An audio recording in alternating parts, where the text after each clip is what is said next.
Good morning, wrestling fans. Welcome to PWR today, March 8th, Tuesday, 2022. The man they call Meathead, the lovely Road Warrior, Linda Kay. Good morning, Linda. I'm glad to hear you're okay.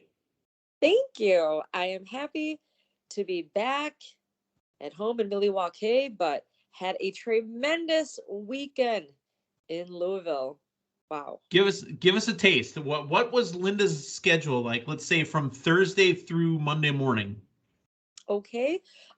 Thursday was our weekly OVW TV show, but it was our fan appreciation night. So I know we mentioned it briefly last week, but fans were gifted with half price admission, dollar hot dogs, free popcorn, and a tremendous show. It was our go home show leading up to this past Saturday's March Mayhem pay-per-view that we had at the historic Davis Arena. Thursday night went great. Friday had stuff we had to prepare for Saturday. Now the pay-per-view, it was available live worldwide on Fight TV, and I believe you can still order it, see it on Fight. But let me tell you, Meathead, it was standing room only. SRO? Davis Arena. SRO. Absolutely. We had a hot crowd for a hot show. We had 5 title matches, but 10 total matches on this show, not including the dark matches. We jammed a lot in for that time, but the fans were, again, treated with an amazing show.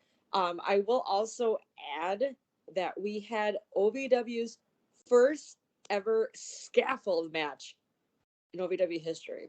Wow. How high is the ceiling in that building? It's pretty high. The scaffolding is up, I want to say, above the ring. I think it was like 20 feet or so. Yeah.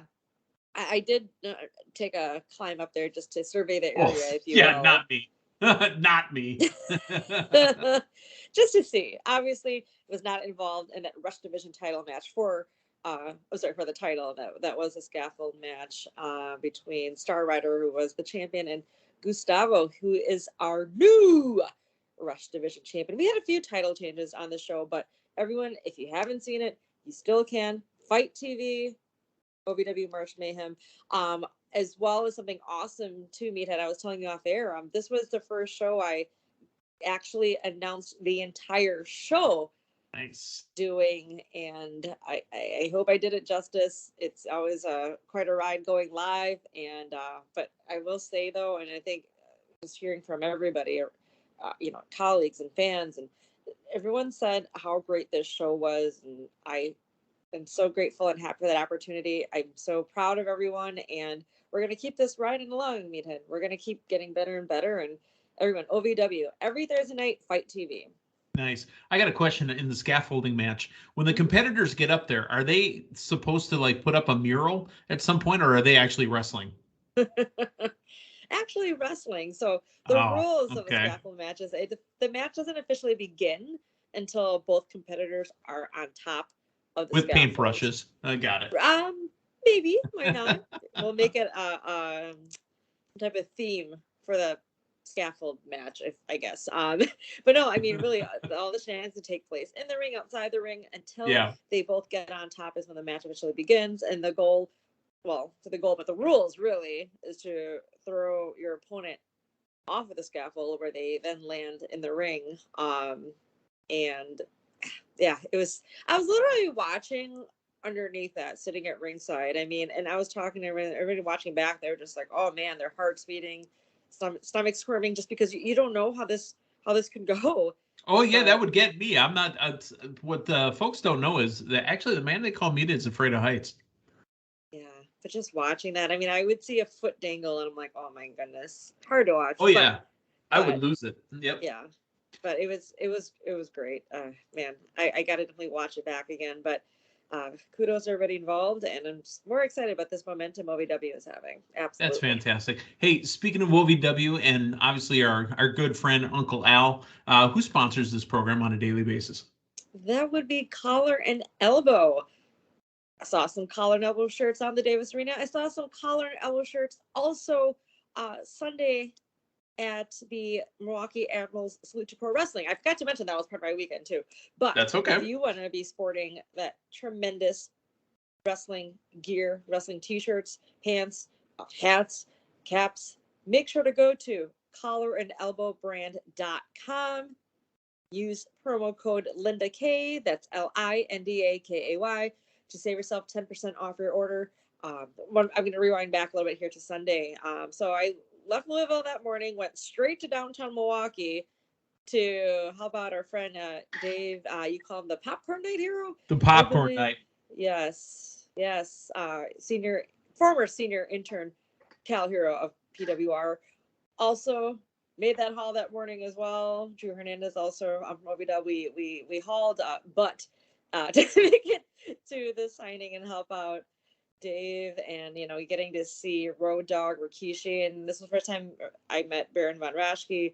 Got some fun pictures. Got a picture of me and Baron doing the claw. Good. And of course, great to see our friends Rikishi and Road Dogg as well. So that was a fun event at the Admirals game as well. Still trying to rest. Recover. Gotcha. Well, now that it's all over, that's all the people need to know. Exactly.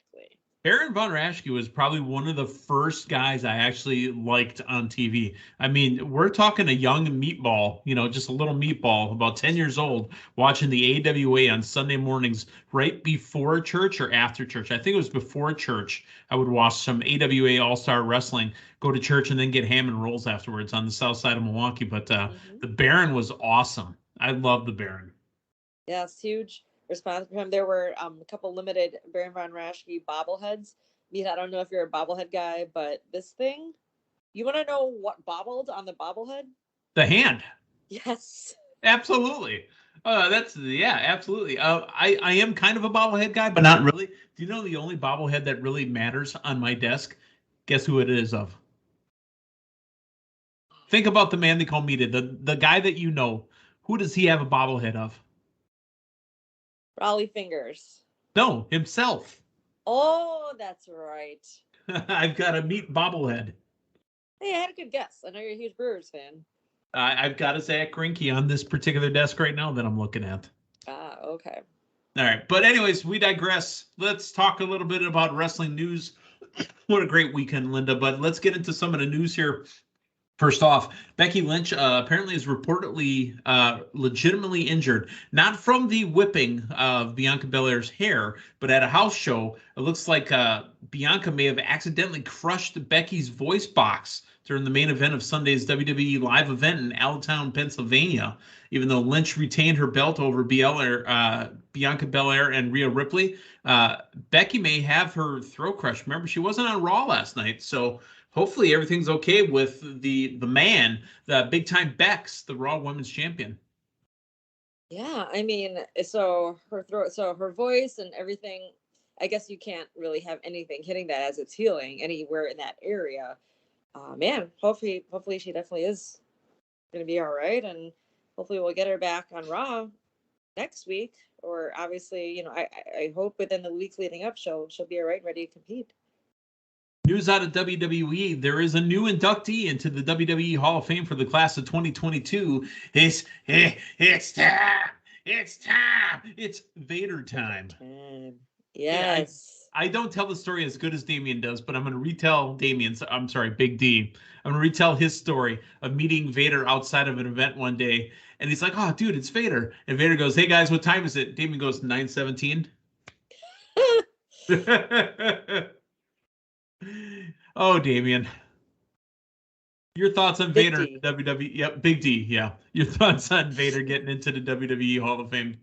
That's great to hear. I mean, I've watched wrestling my whole life, but I remember just how scary and big Vader was. Leon White. As a young kid. Yes. And you know what? Simply put, it's time. Thank you. That was a great pun. What was the TV show on TGI Friday that he was on? Was it what was the one with Fred Savage's brother? Boy Meets World. Boy Meets World. Yeah, he was a big guest star on there when he was wrestling in WWE. Right. Well, Vader posthumously going to be inducted into the WWE Hall of Fame. Remember, there was talks and thoughts that it's just Taker. Well, now we have another announcement, another Hall of Famer going in for this class. So I would expect that there's going to be more than just Taker and Vader. The WWE has a new game coming out. I believe it's next week. Is it next week, Monday? Possibly. I think it's the 11th. It is brought to you by 2K Sports, and they have a very successful NBA 2K.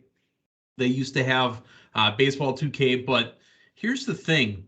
There was no WWE game last year because the 2K20 was so awful that they scrapped the whole model. They had to create a whole new engine, whole new play interface.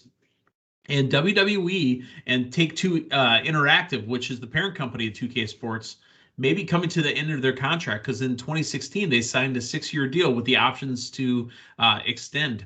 If this game does not perform, there's talks they go to Electronic Arts. Your thought? EA Sports? Yeah, it's in the game. Yeah. I mean, I guess we'll see how much revenue comes about. I mean, I know there wasn't the game 2020, right? 2021 didn't have a game because okay. 2K20, WWE's 2K20 just performed awfully. There was glitches online and sales were just in the crapper. Well, hopefully there's some big improvements. I mean, it's obviously a huge deal and big part of the revenue as a whole. So hopefully that all goes well. And, you know, I guess you can speak more of it. I haven't gamed as much lately, but you put one in front of me, I'm down. Yeah, there you go. Hopefully. Well, they say they've redone the engine, and again, that might be this year might be the first wrestling game I'll buy in the last 6 years. I don't believe I've bought a 2K franchise game because I just wasn't playing anymore. They've lost a huge amount of fan base with that game and 2K game. And there was talk that it was going to be such a great thing. I remember back in the days when it was THQ, the best wrestling game of all time had to be NWO versus WCW on the N64, and then WWE bought or signed the deal with Acclaim or THQ, excuse me, and that's when you get WrestleMania 2000 on the Super Nintendo as well. So, or the GameCube at that point, I think it was. Those were the games. You know what my favorite game was, Meathead? It was a small handheld WrestleMania game that my mom bought me from Toys R Us many, many moons ago. A little Linda Kay. Nice. And I just remember it having just like not black and white graphics, but I don't know the word for it, but it wasn't in color. And it was 3 levels. The goal was to rescue Miss Elizabeth. So, yeah. Just a fond memory. Ever tell you that that was my first live WWE event was Saturday night's main event. The Macho Man, the Mega Powers Explode. Yes, you did. Wow. I didn't get to go to King of the Ring because I was a big dummy, but I was at the Mega Powers Explode, and that's part of my fear of heights. The Bradley Center is very steep at the top. It doesn't exist anymore, but I was in like row YY. Yeah, I've been up there at the very top of Bradley Center too. Oof. All right. Let's talk about the very top of WWE programming known as Monday Night Raw. You see what I did there? Yeah. And the show opens up with the 3-way dance, the 3-way match, 3 tag teams going at it for their chance for the path to WrestleMania. Linda, you know how I am with Top Rope Suicido, right? You know how I am. It was Tope. Yes. Tope Suicido. Suicido dive! Tope Suicido dive! Shut up, Excalibur. I love you, but you got to stop. Last night, I have a new one. Their path to WrestleMania. Their road to WrestleMania. Who wants to go to WrestleMania? Oh my God, you guys got to stop. It ruined a great match for me because this was a great match. 3 amazing tag teams. RK Bro. You had Alpha Academy and you had Rollins and Owens, the winners of the match, and new tag team champions, RK Bro. Linda, tell us about Randy Orton on the mic after the match. I believe what he was saying, what he was feeling was definitely real. I mean, the first thing him saying is, this is the most fun I've had in 20 years or 20 plus years of wrestling. And with my friend here, the F word. Yeah. The F word, his friend Riddle. And you can even see it on Riddle's face. I think he was about to cry if he didn't. at one point. Hey, Randy, do you really love it? Wow. Yeah, that was shoot. So that I believe so. I mean, that was a great match. I mean, it went over a half hour, but I have the quote here, actually. Quote, I've been doing this for more than 20 years now, and I have never had this much fun as I'm having right now in this ring with my partners, Matt Riddle. I mean that from the bottom of my heart. This man is my friend. Unquote. Yeah. I mean, the picture on WWE's Twitter handle says it all. I mean, like they just got married. Randy's the husband, and Riddle's just smiling with his head leaned into his chest. I don't care. It's an amazing picture. Yes, and I am happy RK Bro going into Mania as the tag champions. This can lead to a lot of different other ways as far as what their match will be, but this was an excellent match. What a way to kick off Raw, and just the crowd being the way it happened too with everything. Oh, and that the RKO on Gable out of the moonsault. Yeah, I was finding a different way to do the RKO out of nowhere. That one was great, and on the replay, it was done perfect too. So, yeah, I'm happy for that. I'm happy to see what match will come about. But I'm happy RK Bro won and getting that moment there with Randy and Riddle. So let me ask you a question. Which is as I complain about Torpedo, how did you say it again? Tope Suicida. Tope Suicida. I always want to say Studio. Yeah. What is more obnoxious? My complaining about the 24/7 championship and its rules, or what's more repetitive, about me complaining about the rules, or the fact that there's only 4 people in this whole division now and they give us the same stuff every week? I think you mentioned the rules more just because of the rules being suspended during matches, which is okay, but why aren't they then cheating or not cheating, excuse me, going after it right after? Right. Yeah. Right. I guess the story now is the love. Is love. It's all about love. I mean, we had really genuine love between. I'm telling you, I want the picture. Go to WWE's Twitter handle. I want the picture of Randy holding Riddle and Riddle's head just laying into Randy's chest. I want that on a T-shirt with a heart. You know what I want to see at Mania? That we've got to have the 24/7 title there as well. I would love to see, like, whoever ends up winning it. I feel like it'll be another match or a tag match. I'm not sure. Yeah. I want R-Truth to come out of nowhere and get his baby back. That's right. In Dallas. Yeah. If we didn't have the rosters locked, I would pick up R-Truth for WrestleMania.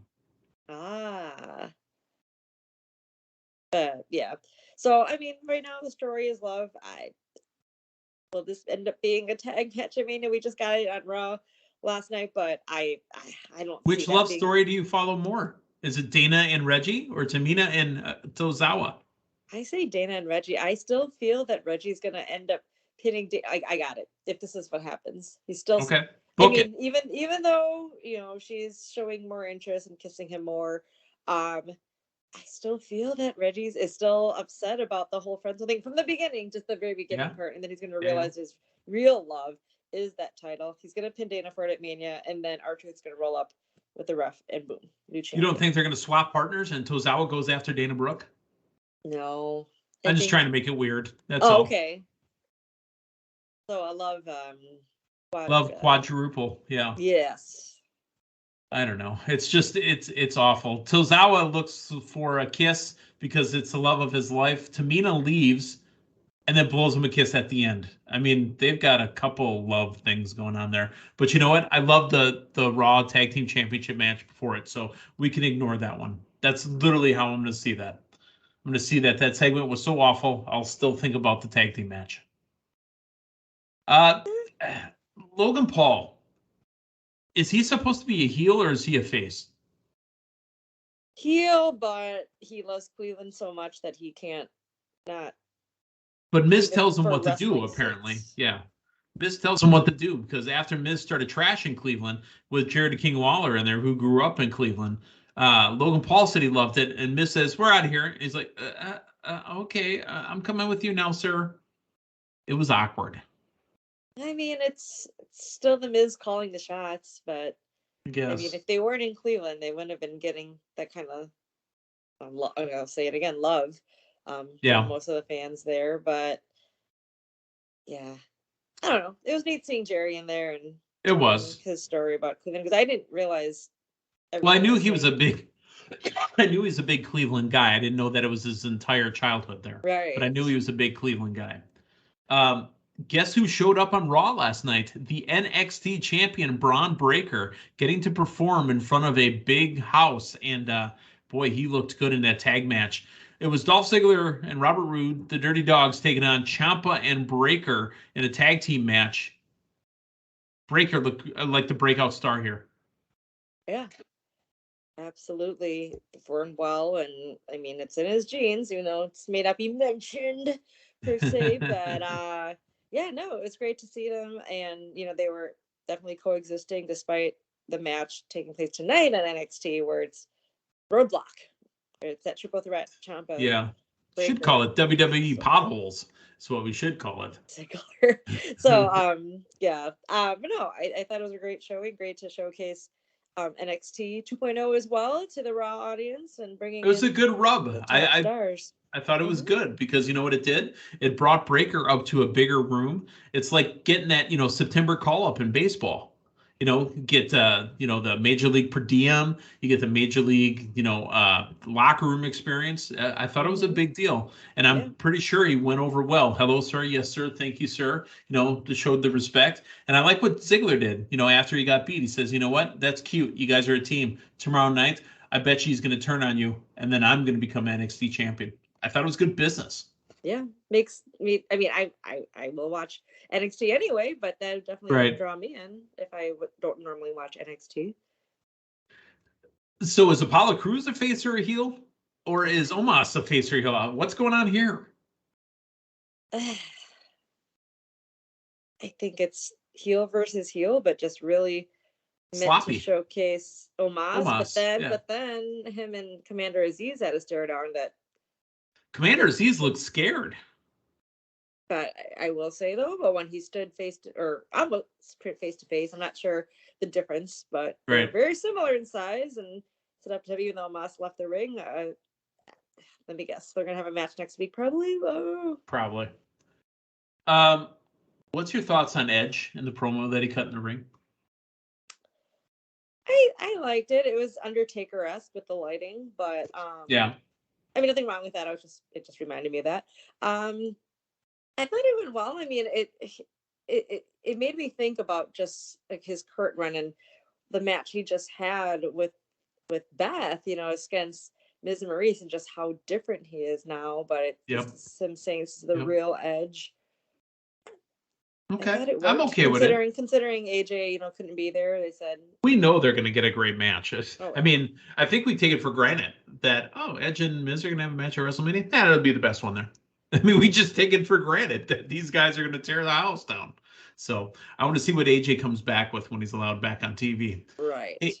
So I'm not saying I complained, but Sasha Banks and Naomi became a tag team, right? And now they're going for the tag team championships. Well, you know what? They're not even the most recent tag team. Guess who's a tag team now? It's Rhea Ripley and Liv Morgan, and they're in the triple threat at WrestleMania. Are we just throwing shit at the wall now? I'm sorry for my language, but good God.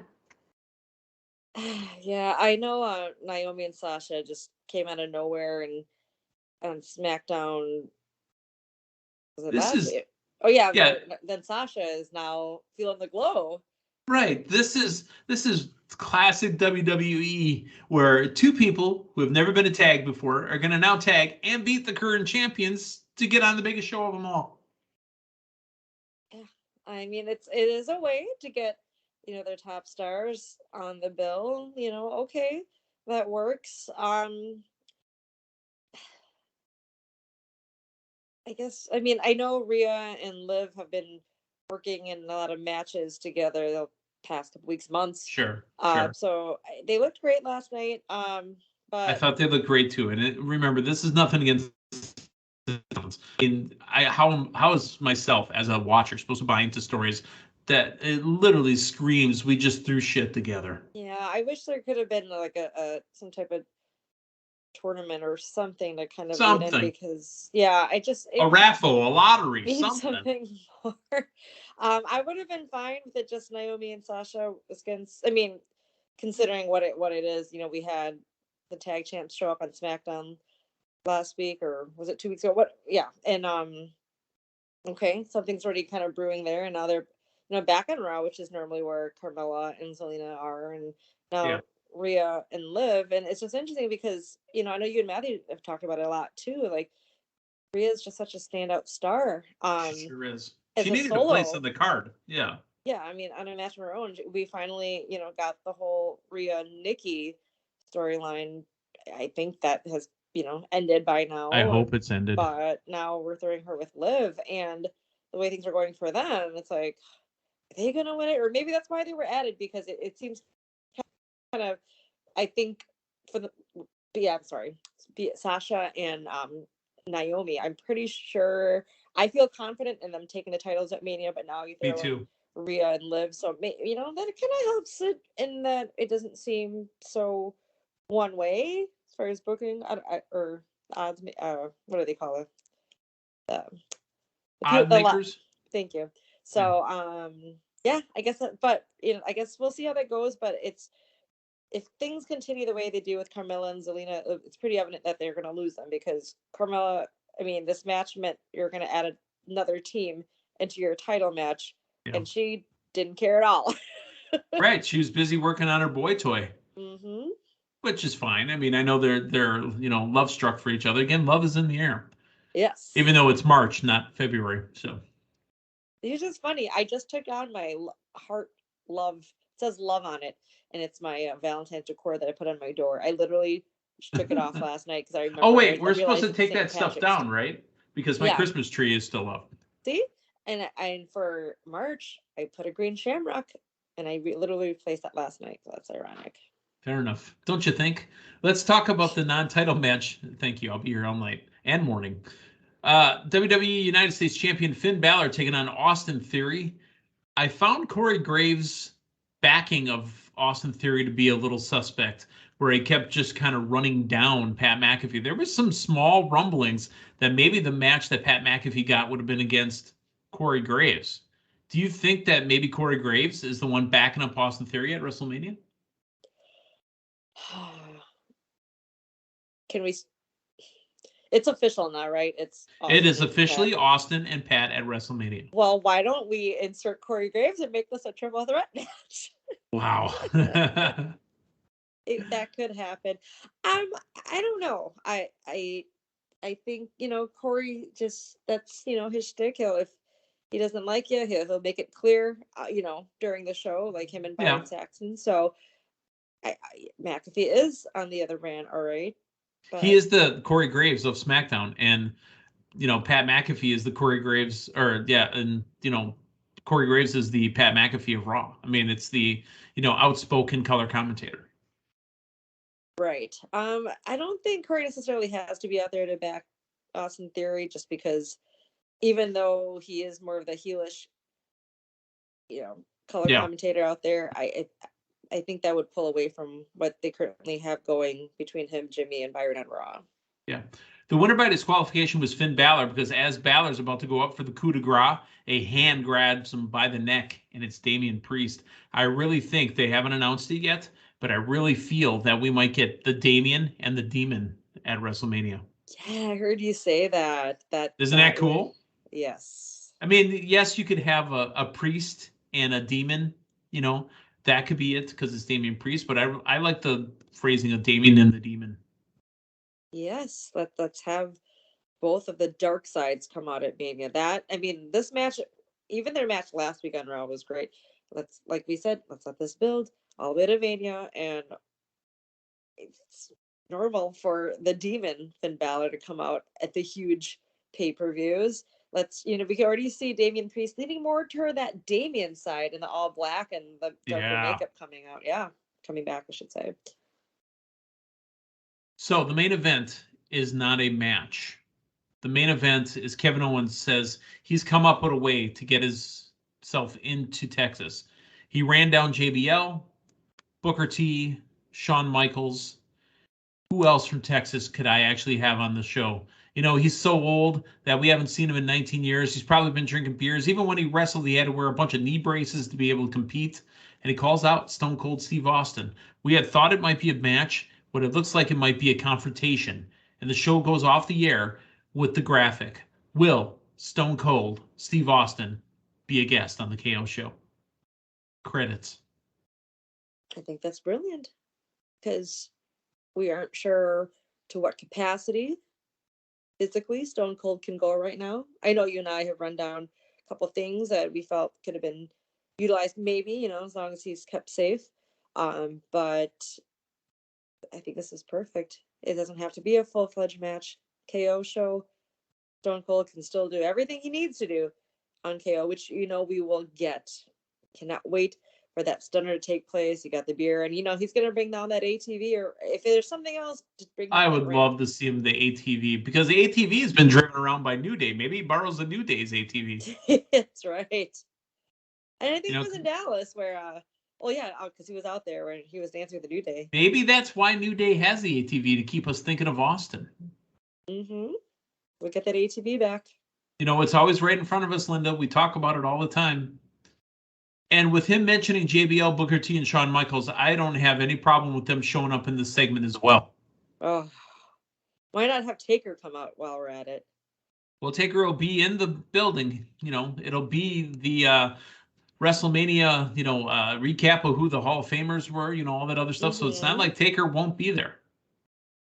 Absolutely. Well, that is our program for Tuesday morning, March 8th, 2022. Linda Kay, the man they call Meathead. Linda, what's the rest of your week looking like? It's in Milwaukee, so I will be back down Louisville till later in the month. It's a sort of catch-up game here back home, so looking forward. So does that mean we're gonna get you back on the air one of these days this week? Are we gonna be talking to you again? Oh, tomorrow morning, actually. I will be recapping NXT Roadblock with you. There you go. For the reminder.